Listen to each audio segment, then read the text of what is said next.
Hello, ladies and gentlemen, boys and girls, children of all ages. This is the Great and Powerful Zilla, and today I'm going to do a replay with Ryujo right here. And we'll get to that game here in a minute. And I wanted to address a couple of things that are going on in the game. First of all, this event's still going on, the Fly Strike Win thing with the Rogue Wave event. Ranked battles are still going on. I can't participate because I made it to rank 1, but um, anymore, but you can, and I certainly encourage you to. You get lots of credits, and even though it can be frustrating at times, it is a good way to get credits and flags and stuff like that. All kinds of good prizes. So no one's denying that wargaming likes to give things like that away, and they certainly do, and you can certainly benefit from that. Naval battle, if your clan is involved with naval battle, that's going on. And again, you collect ribbons instead of base XP. It makes it a little bit easier. So if you have a small clan with small membership, or maybe you have a larger clan with not so much participation, you have a fair chance to do well with the naval battle and add some oil to your base and increase the size of your base. Um, let's talk about carriers for a little bit. I'm going to pop this up on the screen right here. Um, in 8.5, they buffed or they changed the mechanic of the anti-aircraft to the point where it became very difficult for aircraft carriers to make more than one strike if they could get even one off against a group of ships. Okay, and when they did get a strike off, they didn't do hardly any damage that was significant unless they got lucky. So the increase in plane losses led to an increase in the cost, and that started to bleed down to tier 6, which is why I'm on the Ryujo today. Okay, in random battles and especially in co-op where the penalty is that much greater because the reward is that much less. All right, so you're looking at basically tier 8 and tier 10 where this was most affected, right? So at tier 8 and tier 10, you were almost always losing credits before. Now that is increased exponentially, all right? Because you're losing planes. You might get one strike off, and then you bank around to come back for another strike, and you're gone. All right? So they're going to change this sucker to where it's going to be almost impossible for you to get anything done because of perceptions in the gaming community that their anti-aircraft is ineffective. So it's going to be hyper effective in 8.6, and in 8.7 they're going to change the way that AA sector fire goes, and it will instantaneously deal up to 15% more damage instantly. So let's say you're going in, just an example, you're going in with a squadron of 10 planes. Immediately, as soon as that sector is activated, 15% of your planes are gone. Gone. So if you have a squadron of 10 planes, 2 of them are gone. Before you even come down and into the attack run, 2 of them are gone.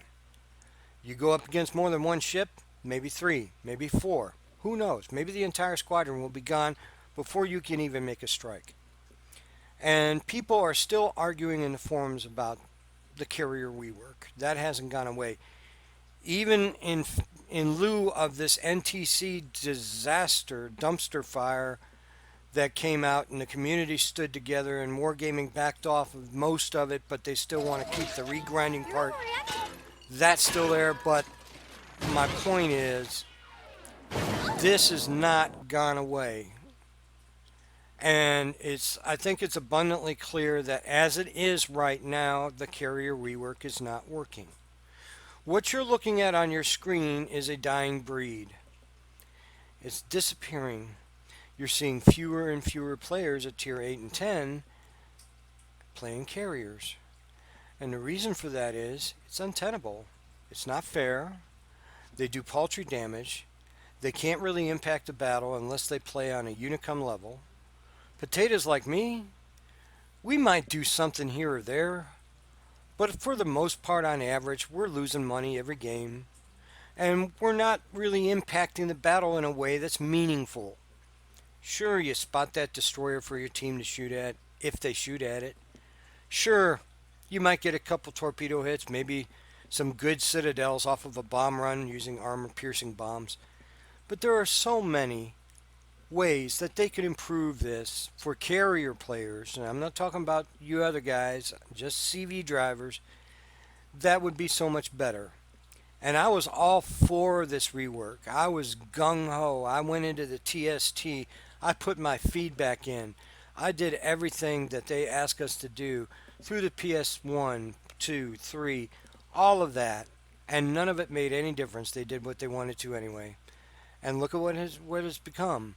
I mean, there were lots of great suggestions. Not all of them I agreed with, but there were great suggestions and still going. And it still hasn't changed a thing. So, when you look back, if you want to rewind and pause it and read those things, that's from the community contributor forum that they held in St. Petersburg to announce this big change. It's not fair. I don't care what your statistics say, wargaming. Statistics aren't people.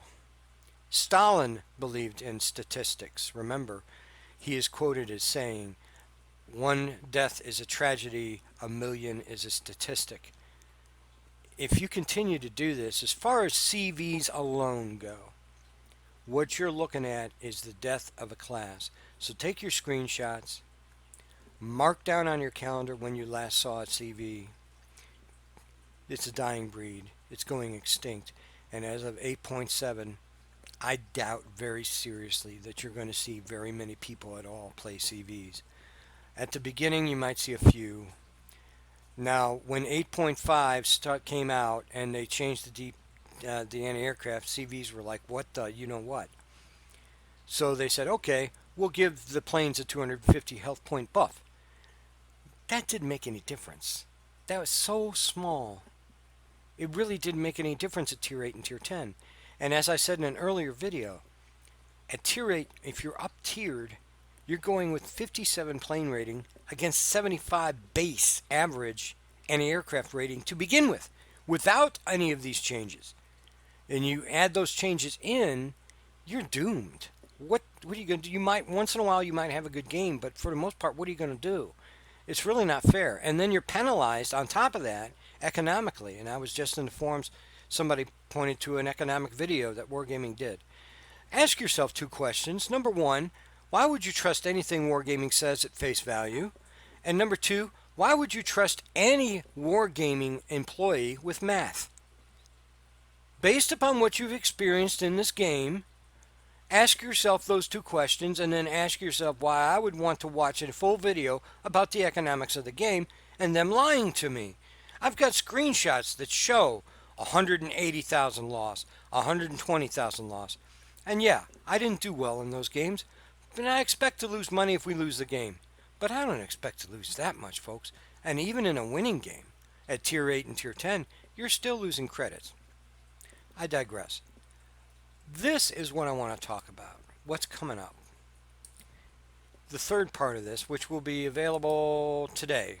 By the time you watch this video, it will be available today. Okay? Scroll on down. Right here. Okay. Again with the math. Carriers don't start until Tier 6. Yeah, you got your Tier 4 is excluded, so why put Tier 5? There is no Tier 5. Okay? So you have to earn 20,000 free XP. Doable. Okay? Maybe in co-op it's more doable, I don't know. But you need to have carriers to get it done. Then the next one in line. Tell me something, CV haters. If we boycott this, what are you going to do? Have your friends on the other side pull up next to you and turn off their anti-aircraft launch fighters so you can shoot them down? There are no planes in the co-op battles. What are you going to do? Right? So I would ask, if you play a carrier, don't do this. Don't bring your carriers out. Let them sit in the port. And see how people like it then. Because I'm telling you right now, they're going to be cheering like you won the Super Bowl if they find a carrier in their battle.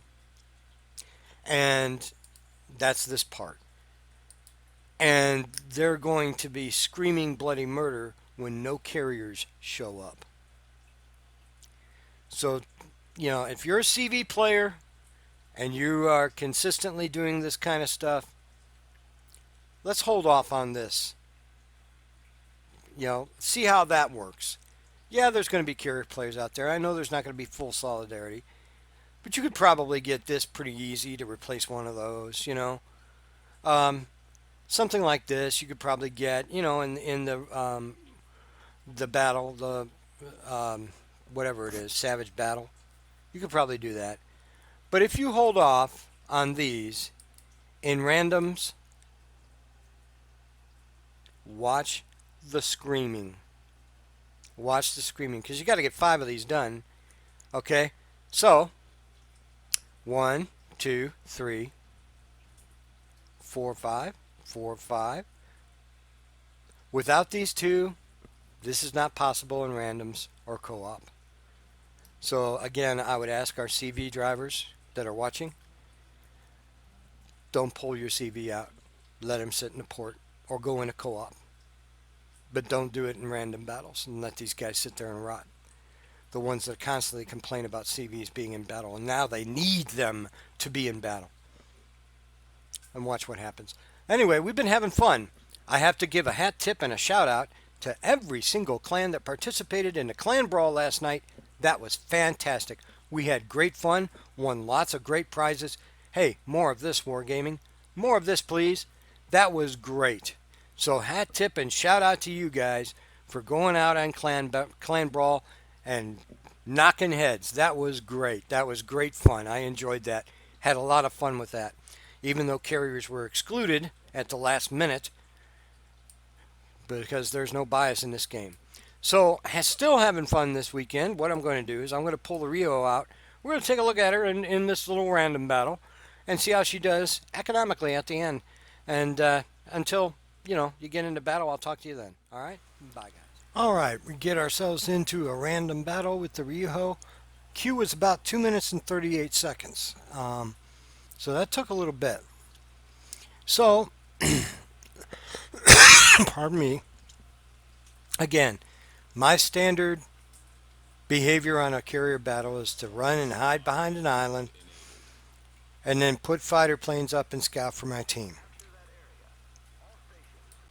Okay, so I bring the zeros up and I head on out here. And yeah, I'm looking for trouble, just like you always do. Plane controls, they could be better. Almost everything could be better for CVs as far as that goes. And I simply just do not understand the constant complaints in the forums about CVs. I don't see it, folks. I just don't see the dominance. So I see that his enemy rocket planes have dropped fighters over there. I'm not going to run into them right away. I'm going to try and avoid them and scout out and see what he's trying to hide over here. He's definitely hiding something, or he wouldn't have dropped fighters there. So he's trying to do what I'm doing, and that is protect your fleet. Number one, if you're on a CV, protect your fleet. Sometimes they don't want to be protected, or they just don't follow along with you. Drop your fighters. Protect your fleet. All right? As best you can. I type in here, stay under the fighters, to our destroyer. He doesn't want to listen. It's an Eagle. He doesn't want to listen at all. Okay? If a carrier, guys on other ships, myself included, if a carrier drops fighters over you, there's a reason for that. Stay under the fighters. Stay under the fighters. No, they're not going to spot torps for you. Wargaming eliminated that capability. But they will prevent his fighters and attack planes from coming in on you. Especially if you're a destroyer. That's important. So, I see an Omaha over here. I think that's an Omaha. Can't see really. And I'm coming over and I get a little bit of a surprise here because I'm pulling around his fighters, trying to negotiate my way around his fighters. And when I turn left, lo and behold, it's not just an Omaha. There's a destroyer parked right next to 'em. They're hugging that island for all they're worth. So I drop down and I fire rockets off, accounting for my lag. And I get some hits on the Omaha. Tier 6, you can't expect to get a lot of damage, but 2000 is pretty good, I think. And his fighters chew up me a little bit, but I'll accept that to take that damage. I'll take whatever damage I can get. I bank it around. Now, those of you who are non-CV players, watch the reticle on these rockets. It takes forever to get around. I don't know of any World War II planes except for maybe heavy bombers that took that long to turn around. Anyway, it's very hard to get the reticle back in place, but I come up on the stern of this cruiser and I fire and I get some hits. Now, at this level, at this tier, the anti-aircraft is pretty equal. It's the disparity isn't there. It isn't until you get to tier 8 and you get up tiered that you really get pounded into oblivion. So a tier 8 carrier in a tier 8-10 game is going to get just exterminated. The planes are, and it's going to get worse with 8.7. I don't care what they do. I know it's a work in progress. If you do this, it's going to make regular players on battleships and whatnot feel fine, but you're not going to see any carrier, so there's no point. Because no carrier player that's not a Unicom, that has any common sense, is not going to take his aircraft carrier into a game and beg just to be shot down the entire game. Okay? That's just not going to happen. Alright? Come on, Wargaming, for real. You've got to give carrier players an incentive to play. At tier 6, yeah, you're going up against, even at tier 8. Your planes are rated, right around between the mid-40s and mid-50s. I can't recall the exact number right now. At tier 8, you're at 55, 57 rating average for anti-aircraft. So that's doable. You can deal with that. But at tier 8, you're at 55, 57. You're going up against a 75 base average. In most cases, it's more. All right. No, it's not going to, no. Okay? Because math is hard, right? So I come down to drop torpedoes on this Omaha. And you see how slow that reticle comes down? It takes a really long time for it to narrow. And by the time I drop, he's turned out of them because he knows it's coming and I can't really move. Okay? So I spin it back around, lost a plane there. At tier 6, you shouldn't be losing a whole lot of planes, but you will lose some. And you'll notice I'm moving around. I'm weaving back and forth, and I'm still getting hit by flak. So avoid the flak from Wargaming. Yeah, kiss my you-know-what. There is no avoiding the flak. You're going to get hit regardless. It's automatic. It's continuous DPS. And our team has told me, beat feet, get out of here. And I see that as well on the minimap, so I'm scooching. Now, these carriers can move. They're not slow. They can go along about 30 or 30 so knots. So I'm not entirely helpless here. And carriers are kind of tough. They've got automatic fire extinguishing and things like that. So, they're not easy prey, but, eventually they'll succumb to destroyers or cruisers, especially battleships that are firing at them.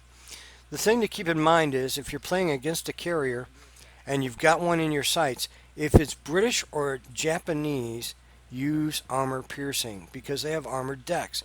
If it's American, use high explosive because it's a wooden deck and you'll penetrate, okay?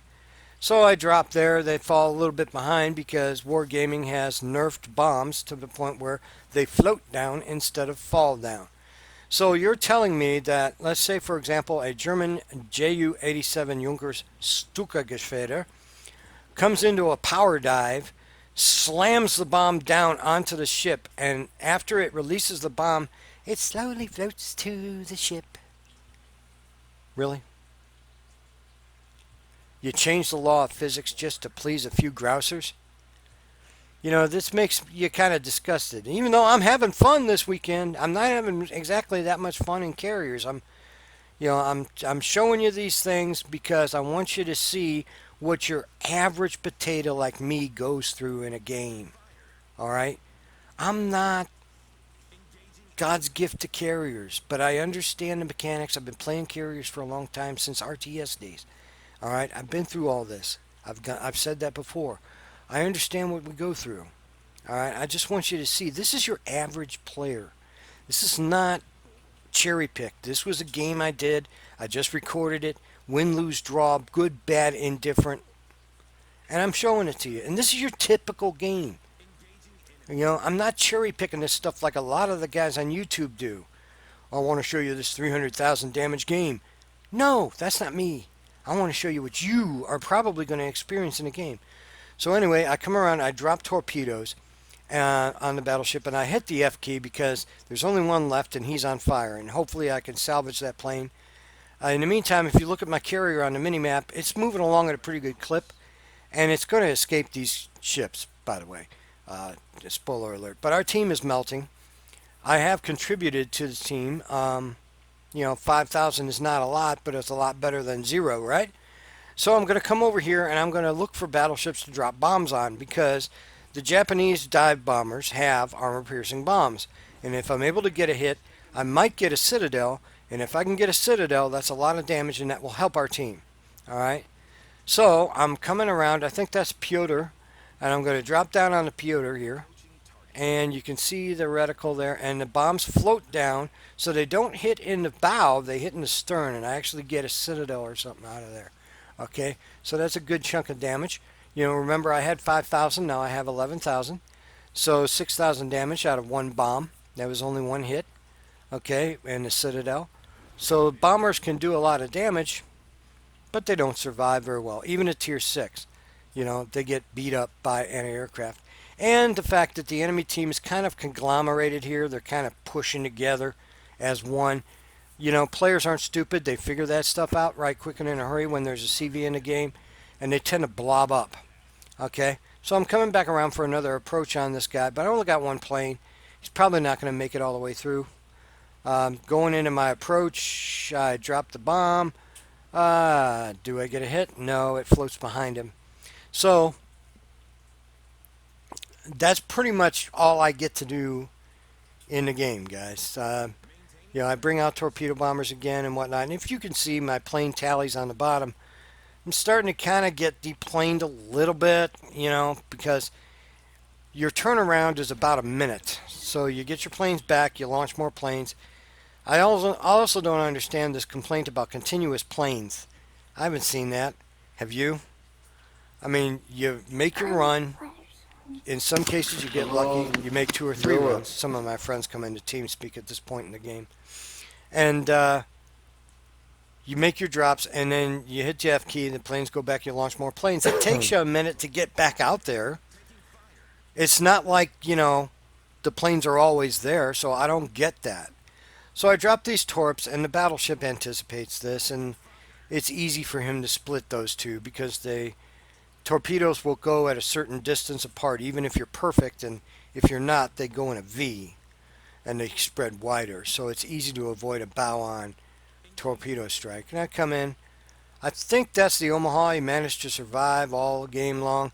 I launch a torp. It's a wide V, as you can see, and it goes off that way. So that didn't do any good. But at this point, I'm now behind the island. I'm out of sight, out of mind. And I'm kind of floating along, and my objective is to get behind those big islands down there to the south. All right, so I bring up my rocket fighters, and I head out to the fleet again. But in this case, I don't make it because the game ends. All right, so once the game ends, we'll take a look at the economics, and, it's not, here's a spoiler alert, it's not bad. It's not exactly good, but it's not bad either. Okay, it could be worse, but it will get worse. Believe me. It will get a lot worse when this thing gets implemented in 8.7. I know we're 2 patches away. They did 8.5. They dialed it back by putting 250 hit points on your airplanes at tier 10. That didn't do anything to help, to be honest. So today, at tier 6 on the Ryujo, I got 80,000 credits total. That's what I earned. I did 11,500 damage. All right. But what did I really make? What's my net? I netted 50,000. So that's pretty darn good. Okay. And I lost 21 planes, which isn't that bad. So if tier 10 could be more like this instead of what it is right now, the world would be a better place. But good or bad, you guys be good to each other and have a great, great day.